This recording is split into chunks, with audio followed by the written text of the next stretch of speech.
toujours vivre le bien TV, bilile le kamalo bana ebele.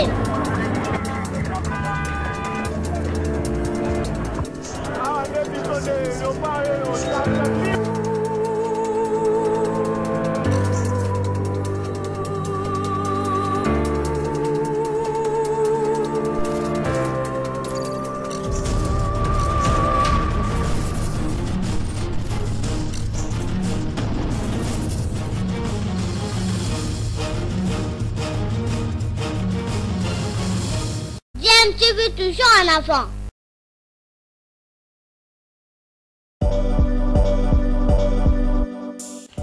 Vous êtes sur DMTV, bonjour ou bonsoir, tout dépend de l'heure à laquelle vous nous suivez. Tout plaisir est pour nous de vous retrouver, mais surtout de savoir que vous êtes nombreux en train de suivre votre chaîne YouTube DMTV. DMTV qui vous propose l'actualité, vous propose également des analyses et des réflexions sur des sujets d'actualité, sur des faits sociaux, tout simplement sur des réalités que nous observons ici chez nous en République démocratique du Congo.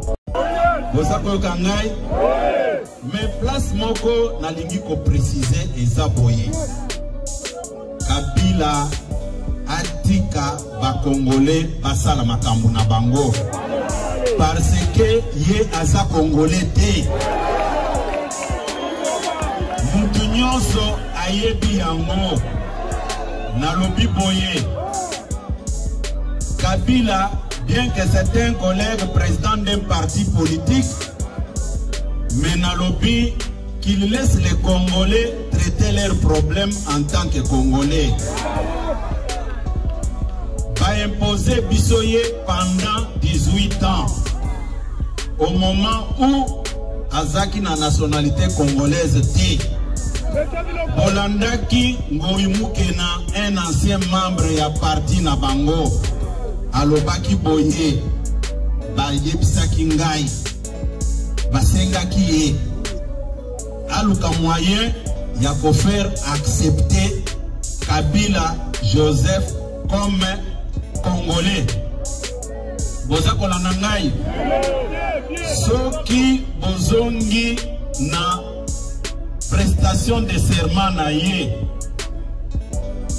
bokoyoka aza koloba kombo na ye Joseph Kabila.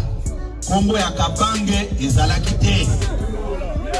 C'est après avoir réfléchi, après avoir pensé comment trahir les Congolais, bayaki kobakisa Kabange.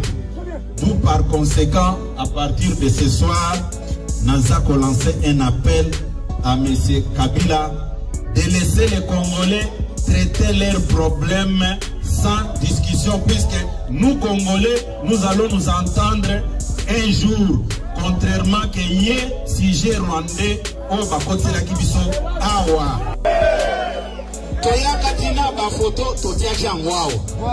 C'était une stratégie politique, yaye bakeno, batoyo, baza bayuma, bayebi mabe, nasalela bangote. Mais tango père ya déboulonnage, abimi, activer machine na ye, a déboulonné ye. Boza koyoka ngai, na yebisa kabino place oyo. Si je ne me trompe pas, ezalaki libanda. Na yebisa kibino ke Kabila abima mboka oyo sans moto ayeba. Na yebisa kabino yango. Mais malheureusement, au lieu même bateau yaye, lokola bazakana ba sous-traitance na bango na kati ya parti awa. Nazako yebisa bino bazana ba sous-traitance na bango na parti awa. Parce que après dénonciation wana, ba sous-traitance va passer en action. Ndebo moni phénomène ya ba mombondo ba frondeur et bimina kati yao. Mutokoki kwa accéder na pouvoir par un coup d'état, ce qui a zaki derrière coup d'état wanate. Pakomi musée, yo za innocent. Comment yo ko succéder musée? O remplacer ndengeni. Boza ko landangai? Boza ko kangai? Yango nazako lobake nazako ebisa bino boy mutu nazo lobake musée akofi Hein? Musée Laurent Désiré Kabila, Babomiye. Mais comment expliquer que Yozaki na makambo na te? Oye ko remplacer ye. Bazo mona biso bana mike. Hein? Bazo mona biso bana mike. Balobi makambo ya ba M23. Mutu a signé ba accord na M23. Eza Kabila ye moko. Bozola na ngai. Mutu a côté ici. À côté ici, Batu. Pour pas bon ma baba Nyamulenge. Baba Mbamunye, baba Nyamulenge na au plateau. Les alliés Mogo Kabila. Vous avez la nangai? Vérité. Vous avez la nangai? La souffrance du peuple congolais s'appelle Joseph Kabila. Et puis, place Moko, naza komona ke bazo me mabino na ba distraction mingi. Je me rends compte que les gens sont dans une logique. Toko comme papa. Vanda.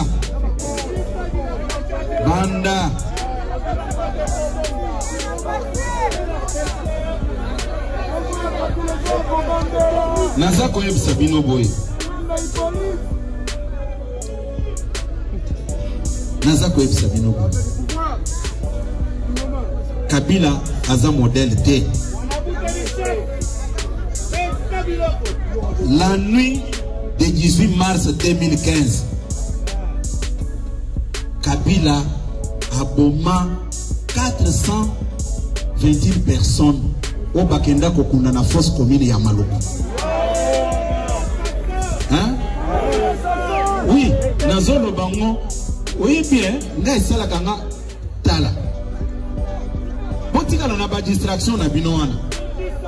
Botika na Zolo Bango ke namoni mutu mususu azoloba amoni biso ba bolole oh Félix Tshisekedi ko répondre Kabila te moni ko répondre na lobi na zotala botina lobi. Il nous prend pour des imbéciles ou bien pour des hommes responsables. C'est-à-dire biso to kangi minoko ba charger mokonzi na biso na biloko wa lukuta biso to beti maboko to lebino to ko répondre non ceux qui ont répondre te ngata na toilette na ko répondre yekaka trans entre 2001 et 2018 au régime Kabila Joseph Basal Namboka na biso ya liboso détournement il y a 32 millions de dollars oyo ya SNL na makambo ya Brazzaville boyoka bakanga ta mutu ata ba convoka mutu pamba boyeke no batuna ye mengai na koyebisa Kabila na poko alelo bien que nazako loba une grande partie na lingala ezapona ba congolais nyonso bayoka makamu na zoloba bazako la nangai déjà awa na capitale 18 millions d'habitants ceux qui déjà ba capter message wana ba relayer yango na ebike congolais nyonso koyoka bazako la nangai régime Kabila détournement il y a 32 millions de dollars ya SNL batuna motuté 300 millions de dollars destinés à la police par le ministère de l'Intérieur Bania Yango. Vous avez la nangai mutu ata moko di bolongo nana place wana na za besoin na lumière bolongo wana babiloko tango bazako lobango spat baganga ki ngai na lobaki yango clairement que na ko répondre puisque nazana makambo ya koloba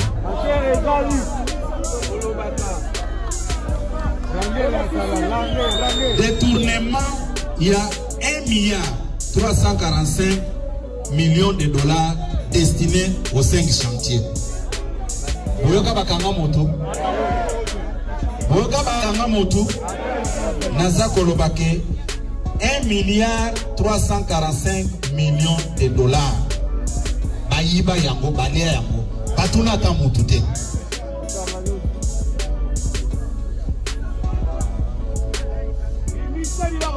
300 millions de dollars décaissés pour la riposte et lutte contre Ebola.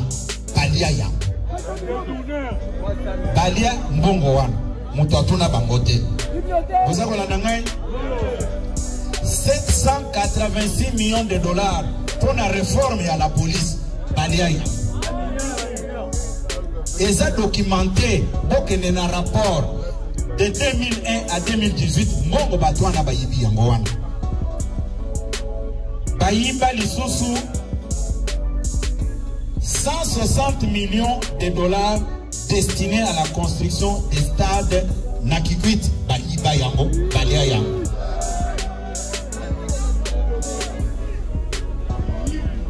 Bayimba Mbongo, 30 milliards de dollars. Oyo destiné un contrat chinois pour le développement Nabiso Bayiba Yango. 30 milliards pour la construction de l'infrastructure Bayiba Yango. Non, ça va, je vois ça. Merci beaucoup, porte-parole. 145 millions de dollars pour un projet à Bapon, pour un projet à pont Lulua, na Kasai Central, Balia Yango. 50 millions de dollars pour un projet à relance Yamiba, Balia Yango.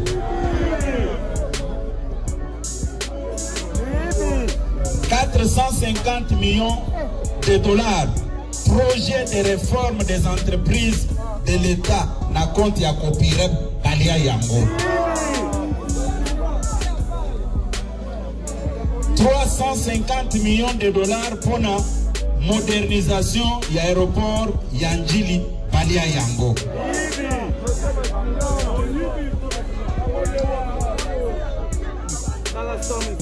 125 millions de dollars pour la construction de l'autoroute pour la Kinshasa, pour l'aéroport Nabiso Balia Yango. 45 millions de dollars modernisation de l'aéroport de Lodja Balia Yango. Je vous dis, c'est de la mascarade. Une année pour la mise en place des institutions. Et la dernière année, c'est l'année électorale. Et la dernière année, on vous dit quoi? À des fois, les gouvernements expédient les affaires courantes. Et imaginez-vous, il y a un dossier important que l'État peut intervenir. Mais un gouvernement qui expédie les affaires courantes ne peut pas engager la République. Tout ça, les gens, au lieu de réfléchir comme des gens cultivés, on amène un autre débat. Parce que les Kamongo et Outakina, 11e mairie, naïd de peste. Comme selon eux, quelque chose de bon ne peut pas sortir de Limité. Or, Limité a fait un travail comme un formateur. Au lieu de 60 jours, nous avons fait ce travail dans 12 jours. On a tout terminé. Personne n'a jamais critiqué ça.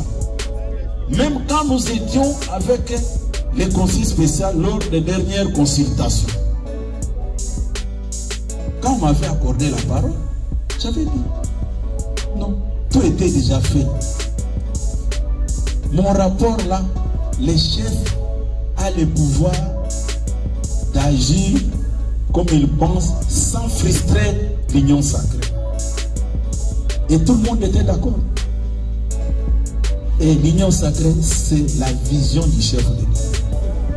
Et ce soir, je vous dis encore, il faut respecter tous les partenaires du président de la République. Vous m'attendez très bien. Que les gens ne vous amènent pas des histoires.